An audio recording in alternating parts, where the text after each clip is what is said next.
For those who find that fasting suits them, however long they go on fasting, their hearts become increasingly calm and clear, and their level steadily goes up and becomes more subtle.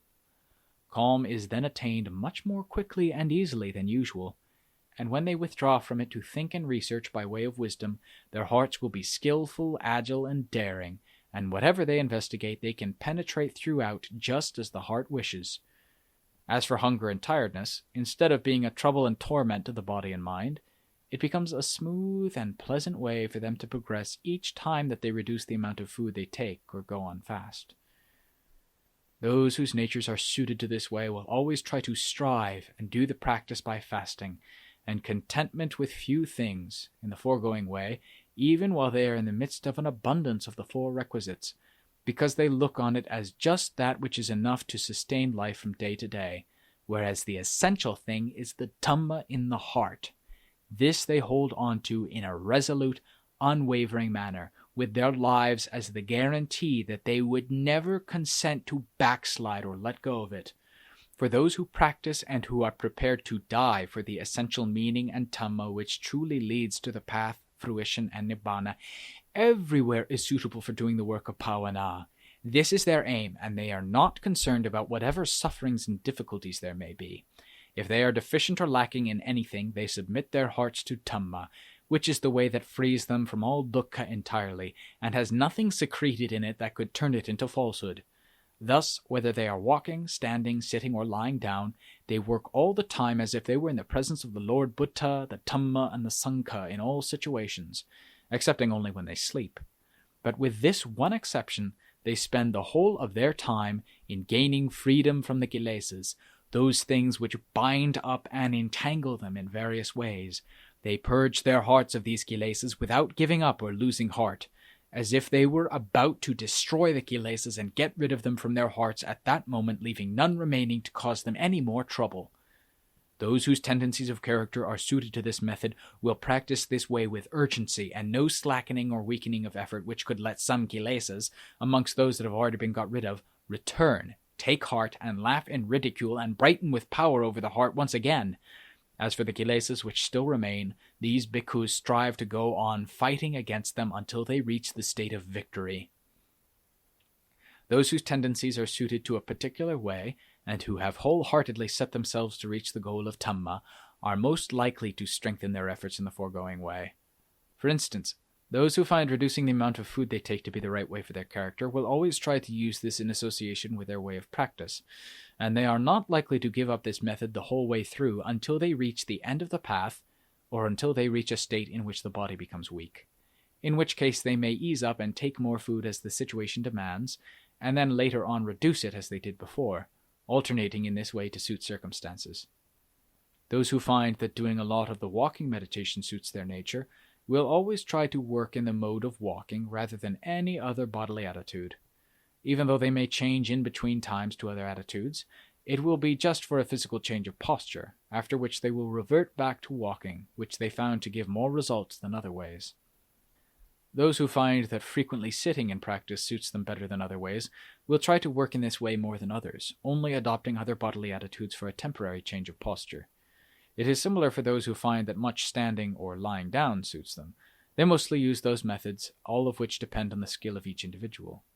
Even the place in which they work must also suit their individual temperaments differently, for some like and gain heart from wide open spaces and a good climate, such as being out in the open in the evening or the middle of the night. Others gain heart from living in caves, on hilltops or mountain slopes, in open forest or by a pond or other bodies of water. But that from which they gain heart best differs from person to person. In any case, those who practice the way and who aim for self-development will know their own temperaments quite well, and will always try to work in whatever posture and place that they find to be suited to the nature of their own hearts. Venerable Ajaan Mun taught all his followers how to practice the way, both inwardly and externally, in precise detail. He taught every aspect of Dhamma at all levels, and all the practical methods of applying it, in a manner which was well-reasoned, most impressive, and heart-reaching. Those who had received enough training from him, and who wished to increase their efforts on their own, would respectfully take leave of him, and go out to find a place that was secluded and peaceful. Each would choose a district which suited his temperament and then find a place to stay. In other words, those who liked staying in hilly country, for example, would make for such a district and find a suitable place to stay and practice which was to their liking. But it is most important that there should be water available for washing, drinking, and other uses, and this must not be lacking, for one can fast and go without food for several days at a time, but one cannot go without water, and water, unlike food, does not load down the body so that it becomes an enemy to the heart's work. So there is no need to give up taking water, which would only cause unnecessary hardship, for water is most essential to the existence of the body. Therefore, the search for a suitable place to work must take into account whether water is available as a prime consideration. Even if one must obtain it from a source as far as 1 kilometer away, it is still satisfactory, for it is not very difficult to carry it that far. As for the alms round, if there is a village of more than about 4 houses, it is quite enough for a single Tūtanga bhikkhu.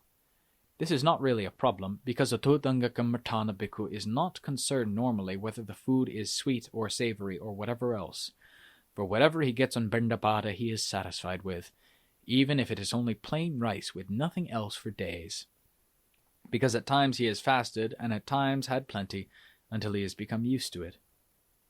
This may sound like boasting, but it is true, and accords with what is experienced daily by those living the way of Kammaṭṭhāna. I also have experienced and grown accustomed to this way of life, but I never found any revulsion for it arising in me. Sometimes there is reason to speak in a boastful way to one's followers about one's poverty and lack of things, even though people in the world tend to feel ashamed of such a state. People generally dislike talking about their own or their family's poverty and lack of things, for it is considered to be very shameful. But amongst Kammaṭṭhāna bhikkhus one can boast about it without fear that anyone is going to laugh at you. I can write about this without any feeling of shame, because the Kammaṭṭhāna bhikkhu's way of life has been a life of poverty and paucity since the time of the teacher who started the lineage. It was Venerable Ajaan who founded the present lineage by going this way himself to start with.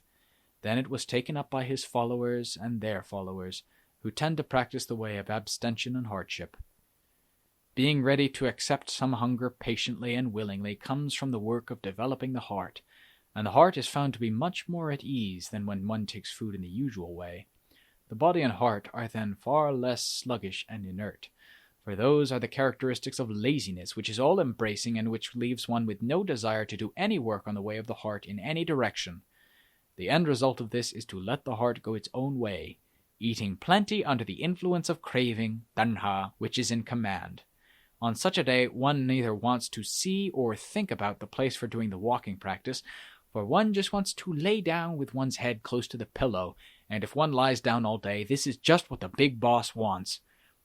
To persist in writing a lot is to advertise oneself a lot as being a Kammaṭṭhāna bhikkhu of special importance on that subject, so it is best to stop at this point. When one thinks about it, the hearts of Kammaṭṭhāna bhikkhus, of other people, and of ourselves are probably very similar. The more we are allowed to go according to our desires, the more we like it and have fun thinking about all sorts of things without end, and without taking note of any facts or science or textbooks at all. The whole story is the story of hell, and we are satisfied to open and read this story by day and night, all the time, without ever getting bored or satiated with it.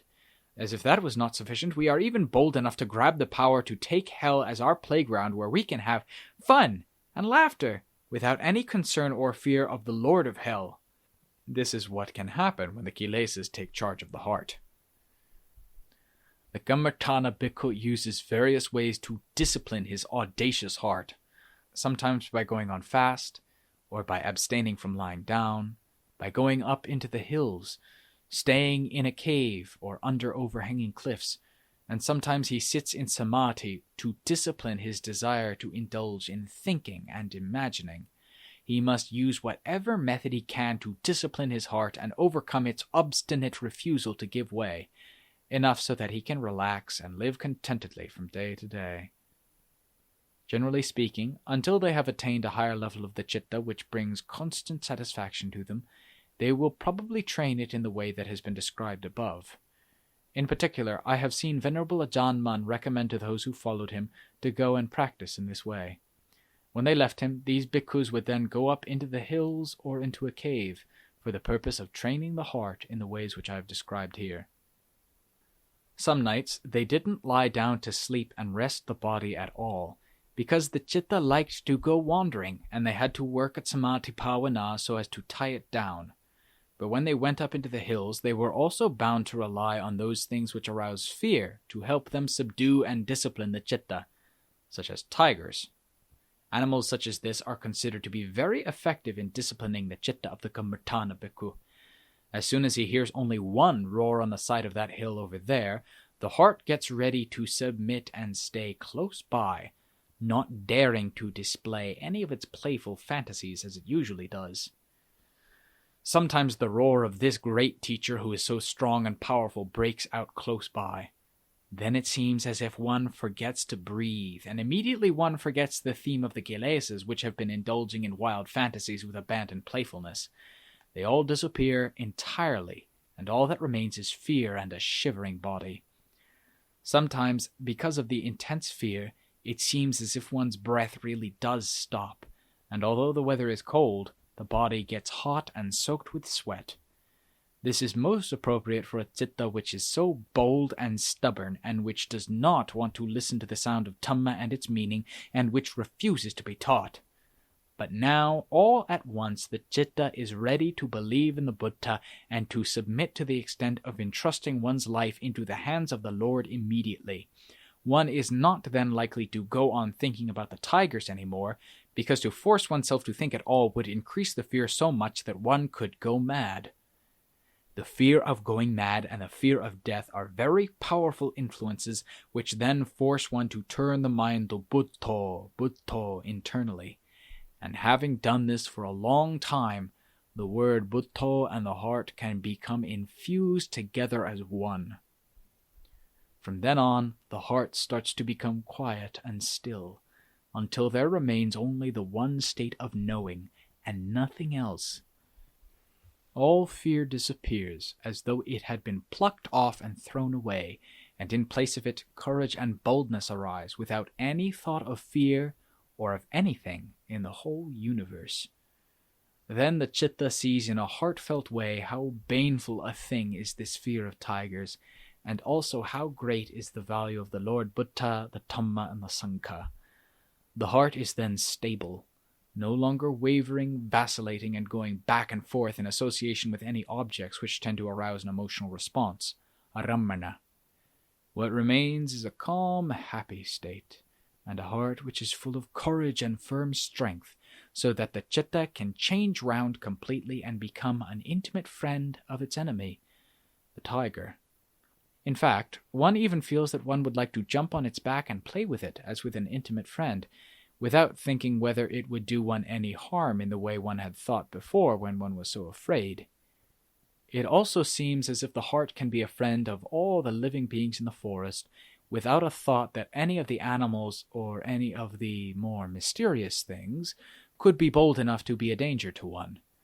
In fact, one thinks that the various wild animals truly cannot do any harm to one, because the one that would do the harm is the chitta of the animal which initiates the thought which leads to action. But now, one's own chitta has power over them, which will tend to weaken their power and the strength of their will. Wherever he stays, whether in the forest, in the hills, under an overhanging cliff, in jungle, on a mountainside, or various forest dwellings, generally speaking, the Kammaṭṭhāna bhikkhu will look for a place that arouses fear, in order to help him to arouse the effort to do his work more easily. Wild animals, such as tigers, are very effective in helping him to arouse effort, and therefore he likes them, while at the same time being very afraid of them. He likes tigers because they help to arouse fear very quickly. Merely seeing their footprints on a path, in front of a cave or elsewhere, causes the dormant fear which is deep within him to arise immediately, making for a feeling of insecurity and uncertainty in the place where he is staying. Then, whatever he is doing, the whole time he feels as if they are about to visit him, so his heart remains in a state of watchfulness. As soon as the state of watchfulness has arisen, the state of diligent striving is already within him. Because when he is afraid, his heart must turn and recollect Dhamma as his refuge, or use whatever opposes and limits the fear at the same time as it arises. However long he goes on recalling Dhamma, he will be doing work which increases the strength of his mindfulness, wisdom, and diligence in all ways. Therefore, whether they like tigers or fear them, for those who have the intention to gain the teaching of Dhamma from them, both are things which support and promote this purpose, so they immediately gain strength of heart from them whenever they are present, even though one would hardly think that such a thing was possible. But the fact of the matter is that many Dhamma Kammaṭṭhāna bhikkhus have gained results in this way. All of this is due to the courage that comes from renunciation. If one is going to die, then so be it, for at that moment of time one has no regrets about one's life. When we are truly up against it with no way out and we cannot find any other refuge, we must try and think of how to help ourselves. Dhamma is by nature the most valuable and productive refuge, and when we submit to it and it enters our hearts as the refuge of the heart, then at any time when we are in the greatest need of a refuge, the Dhamma gives results which show themselves to us immediately right before our eyes and in the heart, which gives us no room for doubt whatsoever. Even though those who have never done this, nor experienced anything of this sort, may doubt it and say that it is impossible, yet someone who has himself done it has the experience of it clearly and obviously evident to himself, even though others may neither agree nor accept it. Which of them is right is for the critics to decide, but the one who has experienced these things with his own heart is not likely to criticize them.